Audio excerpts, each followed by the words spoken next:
All right, hello everyone. Can I just welcome you all to New South Wales Parliament? I do want to, before I introduce our leader, Michael Daley, just introduce the people behind me, who many of you will know. But of course we've got Steve Camper, who's the member for Rockdale, Jihad Dib, who's the member for Lakemba, but also the Shadow Minister for Multiculturalism. We have Alan, who is our candidate for Epping, Marjorie, who's our candidate for Coogee. We have Chris, who's the member for Hurstville, Jerome, who's our candidate for Ryde, and of course Lucy, who's our candidate for Oatley. So we have a really good showing, and of course I'm Jodie McKay and I'm the member for Strathfield. We have a really good showing here today and we have a very exciting announcement. So I'll hand over to our leader, the leader of the Labor Party, Michael Daley. Well, thank you very much, Jodie. Thank you. Firstly, can I say Gong Hei Fat Choi, and wish you, all of us, wish you health and prosperity and happiness for this year, the year of the pig. And I invite you all to join all of us in our Lunar New Year celebrations.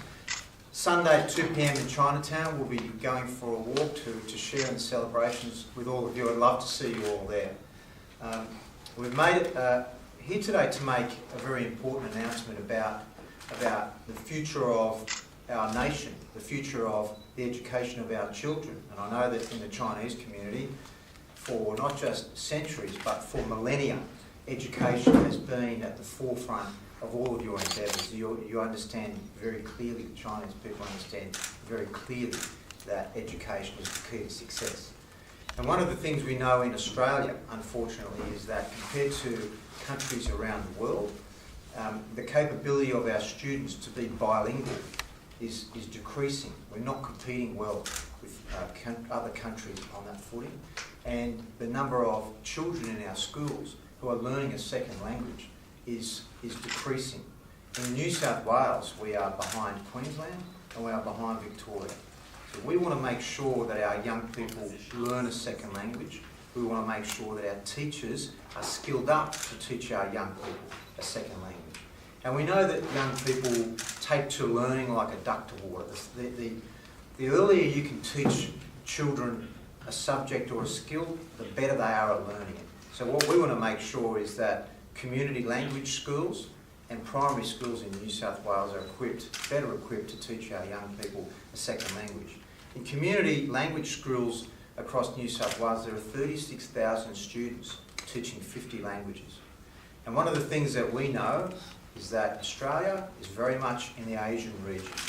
The success of the relationship between Australia and China is one built on mutual engagement, mutual respect, mutual trust. And we know, of course, that children who are born to Chinese parents will speak Mandarin or Cantonese. But I have 4 children and I'd love them to speak Mandarin or Cantonese. They speak a little bit of French because my wife is from Mauritius and her first language was French. She came to Australia at the age of 13, spoke very little English. She spoke school English, and that was enough to help her with her skills, and now of course she speaks English fluently. But my children don't speak French, and I think it's a terrible lost opportunity that many children in Australia don't speak, aren't taught a second language. As I say, China, Asia, that's where the prosperity of Australia will be in the Asian and the Chinese century. And the more children that we can assist to speak Mandarin and Cantonese and other languages will be good for both of our countries. I might let Jihad take you through the machinery of what we're announcing today, but I'd like to thank you all very much for being here, and I hope to see you on Sunday.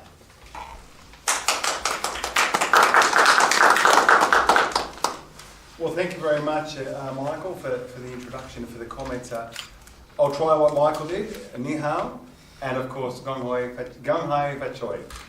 Ladies and gentlemen, thank you very much for coming. I'm going to be talking about the details that Michael did, the mechanics of how it works. Now, Michael has said that there are 36,000 students and learning over 50 different languages in community language schools. Now, a lot of those occur on a Saturday, a lot of them occur on a Sunday. And of course, Mandarin and Cantonese is one of those. And the reason that we have such strong community languages is because we value the importance of maintaining heritage and of our learning culture. And of course, we want our children to be able to speak a number of different languages and to strengthen their own languages. Now, these schools, as many of you would know, are often run by people who are volunteering or being paid very little. They occur on school grounds, on public school grounds. And basically what happens is they teach culture and they teach language. Now, for a number of years, there hasn't been an investment. The Labor Party was the initial ones who made the first big investment, and that was back when Christina Keneally was Premier. And under Michael Daley as the Premier, what we are committed to is that we will be increasing the per student funding by over 50%. So the funding will then go to $200 per student.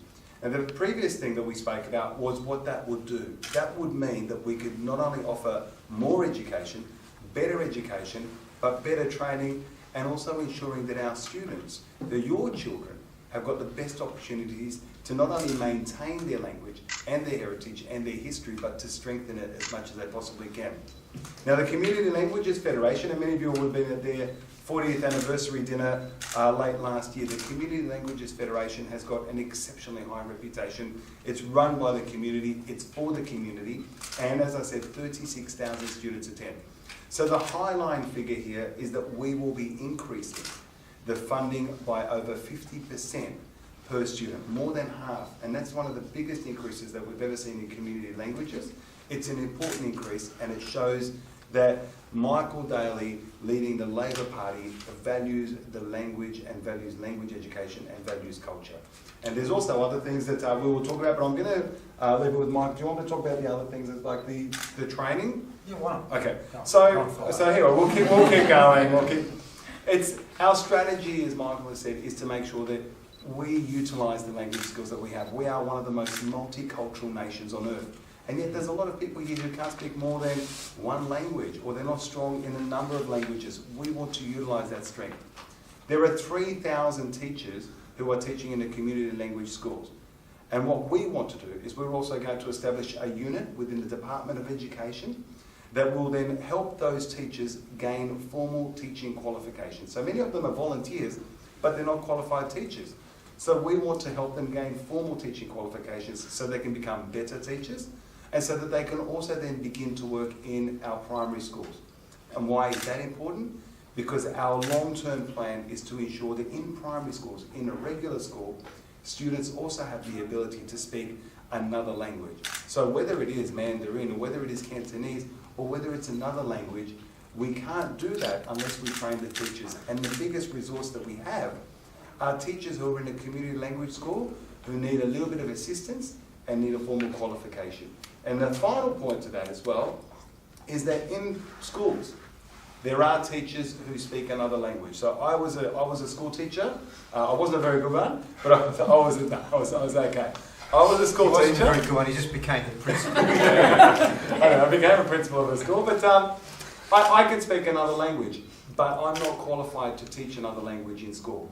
And there are so many teachers in our public education system who are very good at speaking another language. What we want to do is we want to also use that resource and to assist them in being able to teach languages.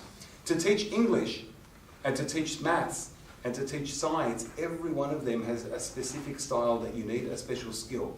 So if I'm a maths teacher, I can't just simply go and teach a language. I need that special training.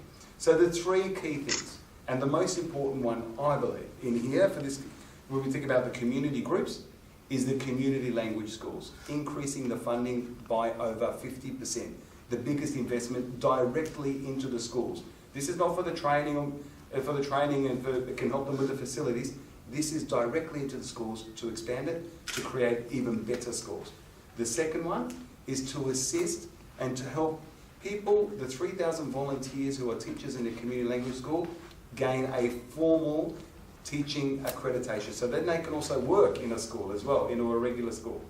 And the third one is to ensure that teachers who are already qualified and working as teachers and they speak another language, to assist them to be able to develop the skills to be able to teach specifically the language.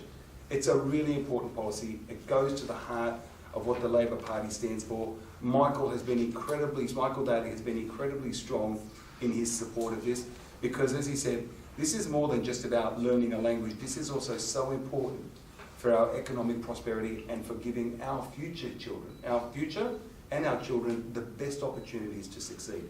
We are a great multicultural nation. This takes it to another step. Well said,